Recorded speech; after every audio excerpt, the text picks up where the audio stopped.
Bonjour à tous et bienvenue sur ma chaîne dédiée au Krav Maga et à la self-défense. Dans une précédente vidéo, je vous parlais de la notion de légitime défense et j'essaie d'en faire ressortir les critères constitutifs. Aujourd'hui, je vous propose de pousser un peu plus loin la réflexion en essayant de répondre aux questions suivantes. Est-il judicieux de frapper le premier en cas d'altercation? Et surtout, qu'est-ce que je risque si je frappe le premier? Mais d'abord, penchons-nous sur les alternatives tactiques au combat qui se présentent en cas de conflit si on ne veut pas subir une agression. La première attitude, qui apparaît comme la plus raisonnable dans un premier temps, est bien évidemment de tenter de désamorcer le conflit par la communication. Mais lorsque la situation est tendue, au point que l'altercation physique semble inévitable, on ne peut pas se satisfaire trop longuement de cette tactique car l'agression peut surgir à tout moment. La deuxième alternative à envisager, c'est le repli stratégique, en d'autres termes, la fuite. La plupart du temps, du moins lorsqu'elle est possible, la fuite peut être salvatrice. Mais la situation et la configuration des lieux peuvent aussi la rendre impossible. Si nous sommes acculés contre un mur ou un obstacle, dans un endroit exigu, ou encore si nous sommes accompagnés par une personne vulnérable, comme un enfant par exemple, qui n'aura pas la capacité de nous suivre, nous ne pourrons pas nous permettre de fuir. De plus, même lorsqu'elle semble possible, la fuite ne garantit aucunement la fin de l'altercation. L'adversaire peut décider de nous poursuivre, surtout s'il est plus fort et plus véloce. Et s'il réussit à nous rattraper, il bénéficiera d'un ascendant psychologique encore plus grand et il sera encore plus déterminé à nous atteindre. Si on ne peut pas fuir, une attitude possible consiste à hurler puissamment. Crier de toutes ses forces, soit pour essayer d'alerter d'éventuels témoins, soit pour tenter de mettre le doute dans l'esprit de l'adversaire en se faisant passer pour un fou allié. En effet, il n'est pas rare de voir des agresseurs décontenancés et qui renoncent à leur attaque lorsqu'ils réalisent qu'ils ont affaire à un dingue imprévisible. Mais cette option n'est pas toujours couronnée de succès. Simuler la folie et être crédible n'est pas donné à tout le monde, et l'agresseur peut y voir une faiblesse à exploiter. De plus, compter sur l'intervention d'un témoin, c'est mal connaître la société dans laquelle nous vivons. Malheureusement, les statistiques sont là pour témoigner de l'inaction généralisée des citoyens lorsqu'ils sont témoins d'une agression. La quatrième tactique est de rester en position neutre, en état d'alerte, prêt à réagir par une riposte au moindre mouvement agressif de l'adversaire. Et même si ce choix peut sembler opportun au regard de la loi, dans la pratique, il est très difficile de garder son sang-froid lorsque le stress envahit inévitablement notre esprit. L'effet tunnel s'installe, le rythme cardiaque s'accélère, on commence à trembler et nos capacités physiques sont altérées. De plus, en laissant l'initiative de la frappe à l'adversaire, nous nous retrouvons dans une attitude réactive, avec un temps de retard incompressible. Nous sommes surpris par le départ du coup et notre riposte s'en retrouve diminuée, voire impossible. D'autant que la position neutre ne permet pas vraiment une réaction rapide et efficace. Une dernière alternative consiste donc à adopter une attitude de garde proactive, les mains levées en protection du visage et prêtes à riposter à une éventuelle frappe adverse.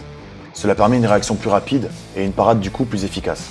Mais là encore, la tactique trouve ses limites. Cette attitude agressive et sans équivoque rend la confrontation physique inévitable. Et même si aucun coup n'est encore échangé, le combat est engagé. De plus, ainsi, l'effet de surprise est quasi inexistant. L'issue du conflit demeure dès lors incertaine, car beaucoup de paramètres entrent en jeu. La robustesse, la rugosité, le niveau de combativité de l'adversaire d'une part, mais d'autre part les capacités de la victime, qui, si elle a été choisie par son agresseur, ont de grandes chances d'être inférieures. Cet état des lieux des alternatives au combat montre que toutes semblent trouver leurs limites. Alors que faire lorsqu'on voit venir le conflit et que l'issue violente paraît inévitable? La meilleure des décisions est celle qui nous assure au mieux une fin de confrontation physique rapide.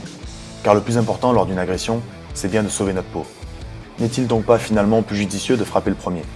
L'objectif est de bénéficier d'un effet de surprise précieux pour récupérer l'initiative du combat, avec des coups suffisamment puissants sur les points sensibles de l'adversaire. La première frappe étant déclenchée depuis la position neutre ou depuis une garde déguisée. Tactiquement, cela semble être l'option la plus favorable. De ce fait, l'ascendant psychologique change de camp et l'adversaire se retrouve déstabilisé. Cela permet d'envisager ensuite d'autres ouvertures comme la fuite, la mise à l'abri ou encore le contrôle de l'individu jusqu'à l'arrivée des forces de l'ordre. Mais qu'en est-il de nos droits? La loi exige que l'agression soit actuelle et réelle et que la riposte soit simultanée pour que les éléments constitutifs de la légitime défense soient réunis. Ce qui suppose donc en pratique que l'adversaire ait entamé sa frappe avant que la riposte ne soit déclenchée. Cependant, la jurisprudence prévoit qu'une agression imminente et vraisemblable soit également susceptible d'entraîner un acte de légitime défense. Ce cas est bien sûr à distinguer de l'agression supposée ou imaginaire. Le caractère vraisemblable de l'agression tient au fait que le danger ait été réellement ressenti et qu'il s'associe à des faits tangibles et concrets. L'imminence, elle, est relative à l'urgence de la riposte qui ne laisse aucun délai exploitable à la victime. On peut donc par exemple légitimement imaginer prendre l'initiative offensive lorsque l'adversaire vient au contact de façon déterminée et que son poing fermé son bras levé ou encore son agressivité visible trahissent son intention d'en venir aux mains. En définitive, d'un point de vue stratégique autant que légal, prendre l'initiative de la première frappe peut donc être envisagé, si cette frappe intervient lorsque des éléments objectifs sont réunis. Mais ce droit à la légitime défense ne dispense pas de l'obligation de porter secours, au minimum de donner l'alerte, et de prévenir les forces de l'ordre afin d'être auditionné et de déposer plainte. Laisser son agresseur gisant sur le sol, sans prendre les mesures qui s'imposent, ne saurait être légalement toléré. Enfin, lors de l'audition, il faudra tâcher d'être très précis sur les mots que l'on emploiera, surtout s'il n'y a pas de témoin en mesure de relater les faits de façon objective, car ce sont ces mots qui serviront de base légale à la constitution de la légitime défense. Et cela fera l'objet d'un prochain sujet que je vous prépare pour bientôt.